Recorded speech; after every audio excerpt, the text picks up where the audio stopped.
മലേഗാവ് സ്ഫോടന കേസിലെ പ്രതികളെ വെറുതെ വിട്ടപ്പോഴും നിരവധി ചോദ്യങ്ങൾ ഇനിയും ബാക്കിയാവുകയാണ്. ബോംബ് വെച്ച ബൈക്ക് പ്രജ്ഞാ സിംഗ് ഠാക്കൂറിന്റേതാണെന്ന് സ്ഥാപിക്കാൻ കഴിഞ്ഞിട്ടില്ല എന്ന് പറയുമ്പോൾ തന്നെ സ്ഫോടനത്തിന് 2 വർഷം മുൻപേ ഇവർ സന്യാസം സ്വീകരിച്ചുവെന്നും സൂചിപ്പിക്കുന്നു. സ്ഫോടനത്തിന് 2 വർഷം മുൻപ് സന്യാസം സ്വീകരിച്ചതിനാൽ ഭൗതിക വസ്തുക്കളുടെ ഉടമസ്ഥാവകാശം നിലനിൽക്കില്ല എന്ന നിരീക്ഷണം മേൽക്കോടതിയിൽ നിലനിൽക്കുമോ എന്നതാണ് ഏവരും ഉറ്റുനോക്കുന്നത്.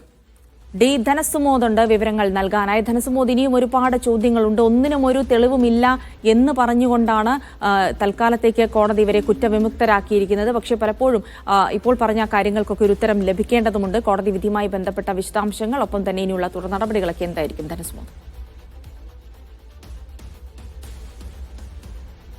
ജിൽസിയിൽ പ്രധാനമായും പ്രജ്ഞാ സിംഗിനെതിരെയുള്ള ഒരു തെളിവ് അവരുടെ ബൈക്ക് ഉപയോഗിച്ച് തന്നെയായിരുന്നു സ്ഫോടനം നടത്തിയിരുന്നതാണ്. ഇതിന്റെ രജിസ്ട്രേഷൻ അടക്കമുള്ള നമ്പർ അവരുടെ ബൈക്കാണെന്നുള്ള കാര്യം ഫോറൻസിക് പരിശോധനയിലൂടെ തന്നെ തെളിഞ്ഞതായിരുന്നു.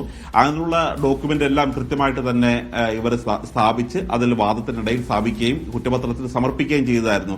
അതിന്റെ ചേസിൻ നമ്പർ അടക്കം, എഞ്ചിൻ നമ്പർ അടക്കം മായ്ച്ചു കളഞ്ഞെങ്കിൽ പോലും പരിശോധനയിലൂടെയാണ് ഇതെല്ലാം വ്യക്തമാക്കിയത്. മാത്രമല്ല, കേണൽ പുരോഹിത് ഈ കാശ്മീരിൽ നിന്ന് കൊണ്ടുവന്ന RDX ആദ്യം അദ്ദേഹത്തിന്റെ മുറിയിൽ സൂക്ഷിച്ചിരുന്നു എന്ന് പറയുമ്പോൾ തന്നെ ഈ മുറിയുടെ രൂപരേഖ കൃത്യമായി എങ്ങനെയാണ്, അതിന്റെ ടെക്സ്റ്റ് തുടങ്ങിയ കാര്യങ്ങൾ, ചിത്രം ഒന്നും വെച്ചിട്ടില്ല എന്നുള്ളൊരു കാര്യമാണ് പറഞ്ഞത്. അങ്ങനെ ചില സാങ്കേതിക കാര്യങ്ങളാൽ വീഴ്ച പറ്റി എന്ന് ചൂണ്ടിക്കാട്ടിക്കൊണ്ട് തന്നെയാണ് ഇവരുടെ വെറുതെ വിട്ടിരിക്കുന്നത്.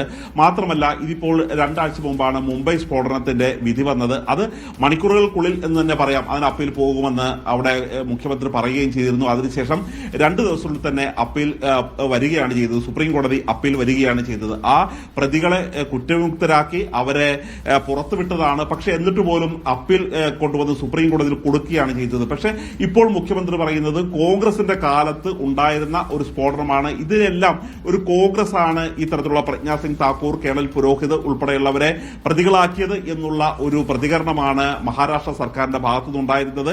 അതുകൊണ്ട് നേരത്തെ ഈ കൊടുത്തിരിക്കുന്ന കേസിന്റെ ഒരു അപ്പീൽ കൊടുത്ത ആ ഒരു തിടുക്കം, അതായത് ന്യൂനപക്ഷ വിഭാഗത്തിൽപ്പെട്ടവർ പ്രതികളായിട്ടുള്ള കേസിൽ വീണ്ടും മേൽക്കോടതിയിലേക്ക് അപ്പീൽ പോയതിന്റെ തിടുക്കം ഈ കേസിൽ ഒരു സർക്കാർ എന്ന രീതിയിൽ കൃത്യമായി പോകേണ്ടതാണ്. നിയമപരമായി അത് ഭരണഘടന അനുശാസിക്കുന്നതാണ്. ആ തിടുക്കം ഈ കേസിലും ഉണ്ടാകുമോ എന്ന കാര്യമാണ് ഇത് കണ്ടറിയേണ്ടത്.